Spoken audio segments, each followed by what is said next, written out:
मातरम, जय हिंद। और आज हम बीएड सेकेंड ईयर की फ़ाइल करेंगे जो कि एनवायरनमेंट की है। तो इसमें सबसे पहले हमें एक इंडेक्स बनाना होगा, फिर प्रस्तावना लिखनी होगी। प्रस्तावना कुछ इस तरह से लिखनी होगी। पर्यावरण पृथ्वी के सभी जीव जंतुओं एवं मानव जाति के लिए जीवन का आधार है, जो न केवल मानव बल्कि कई प्रकार के जीव जंतुओं व वनस्पतियों के उद्भव, विकास एवं अस्तित्व का आधार है। सभ्यता के विकास से मानव युग तक मानव ने जो विकास एवं प्रगति की है, इसमें पर्यावरण की महत्वपूर्ण भूमिका है तथा मानव सभ्यता एवं संस्कृति का विकास पर्यावरण सभ्यता के लिए समयानुकूल एवं सामंजस्य का परिणाम है। पर्यावरण हमारे लिए न केवल आवश्यक है, अपितु हमारा अस्तित्व ही पर्यावरण में है। पृथ्वी पर जीवन केवल पर्यावरण का ही परिणाम है। पर्यावरण से तात्पर्य, पर्यावरण दो शब्दों से मिलकर बना होता है। कौन कौन से दो शब्द होते हैं वो? परि और आवरण। परि और आवरण को जब मिला देते हैं तो पर्यावरण बनता है, जिसका अर्थ है चारों ओर से आवर्त किया हुआ।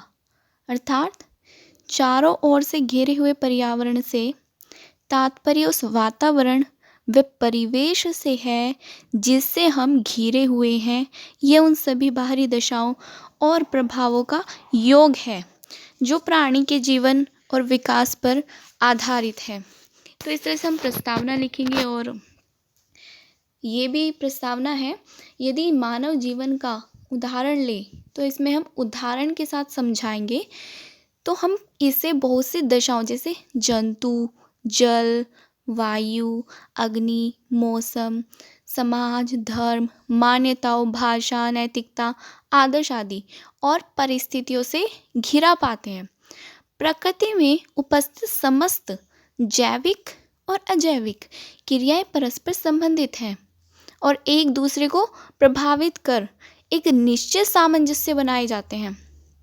मानव ने अपने सुविधा, विकास तथा मनोरंजन के लिए पर्यावरण से छेड़खानी की है, जिसके परिणाम स्वरूप न केवल जैविक अवस्था अस्त व्यस्त हुई है, बल्कि अजैविक घटकों में भी संगठनात्मक एवं गुणात्मक परिवर्तन हुए हैं।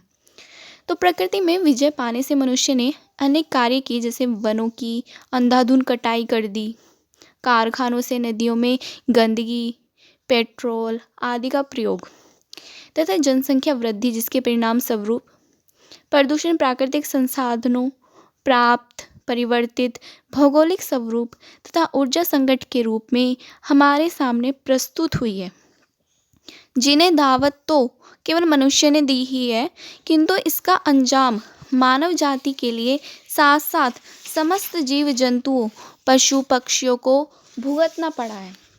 इनके जीवन के अस्तित्व पर भी प्रश्न चिन्ह लगा दिया गया है। प्रस्तावना के बाद हम यहाँ पर देंगे कि पर्यावरण की जो जागरूकता है उसकी आवश्यकता क्यों है। तो एक हेडिंग बना लेंगे इसमें और उसके अंदर हम क्या लिखेंगे, देखिए, जैविक, भौतिक, आर्थिक, सामाजिक तथा रासायनिक कारक जो मनुष्य को चारों ओर से घेरे हुए हैं। जैसे हमारे वायुमंडल में काफ़ी सारी गैसेस हो गई, ऑक्सीजन हो गई, नाइट्रोजन हो गई। नाइट्रोजन कितने परसेंट है हमारे उसमें? 78%। और ऑक्सीजन हमारी 21% है। ठीक है, तो जो ज़्यादा मात्रा में है वो कौन सी गैस हो गई? नाइट्रोजन हो गई। ठीक है, तो घेरे हुए हैं, ये सभी मिलकर पर्यावरण का निर्माण करते हैं। ये सब हो गई कुछ, और हमारे चारों ओर पेड़ पौधे हो गए, नदियाँ हो गई, है ना, पहाड़ हो गए। और ये सब क्या है? ये प्राकृतिक चीज़ें ही तो हैं, पर्यावरण से ही तो हम घिरे हुए हैं। अर्थात पर्यावरण वह है जो मानव को प्रत्यक्ष या अप्रत्यक्ष रूप से प्रभावित करता है, जो मानव जाति तथा अन्य सभी जीव जंतुओं के जीवन का अभिन्न अंग है। मानवीय क्रियाओं के फलस्वरूप आज हमारे ही कारण पर्यावरण के लिए, अर्थात हमारी इस प्राकृतिक सुरक्षा कवच के लिए खतरा उत्पन्न हो गया है और प्राकृतिक व्यवस्था में आज असंतुलित घोषित हो गया है। अब हम इतने कारखाने बना चुके हैं, तो उनसे जो धुआं निकलता है, तो उससे क्या हो रहा है? वायु प्रदूषित हो रही है कि नहीं हो रही है? हो रही है। तो तो ये खतरा किसकी वजह से हो रहा है? मानव जाति की वजह से हो रहा है। तो असंतुलन की ये व्यवस्था अनेक प्रदूषणों के कारण उत्पन्न हो रही है। ठीक है, पर्यावरण प्रदूषण आज विश्व भर में समस्या बन गया है। वर्तमान में जनसंख्या की वृद्धि से उनकी आवश्यकताओं की पूर्ति के लिए विकास से उनके संसाधनों का अधिक दोहन, नगरीकरण, औद्योगिकरण के फलस्वरूप पर्यावरण संबंधी विकराल समस्याएं हमारे सामने चुनौतीपूर्ण ढंग से आकर खड़ी हुई है, जिससे हमारा जीवन तथा हमारा अस्तित्व भी खतरे में आ गया है। देखो, जब हम शुद्ध वायु ही नहीं ले पाएंगे, शुद्ध ऑक्सीजन ही नहीं ले पाएंगे, तो क्या होगा? कमी होती चल जाएगी। ऑक्सीजन की कमी क्यों होएगी? क्योंकि हम पेड़ पौधों को भी काट रहे हैं, तो इस तरह से कमी होती चल जाएगी। इन सभी समस्याओं के कारण, और नाम तो अनेक हैं, पर इनका सामूहिक नाम पर्यावरण प्रदूषण है। Thank you so much. आज हम अपनी वीडियो को इतना ही रखते हैं। अब मैं आपको ये फुल वीडियो कराऊंगी फुल फाइल के साथ। ठीक है दोस्तों, थैंक यू।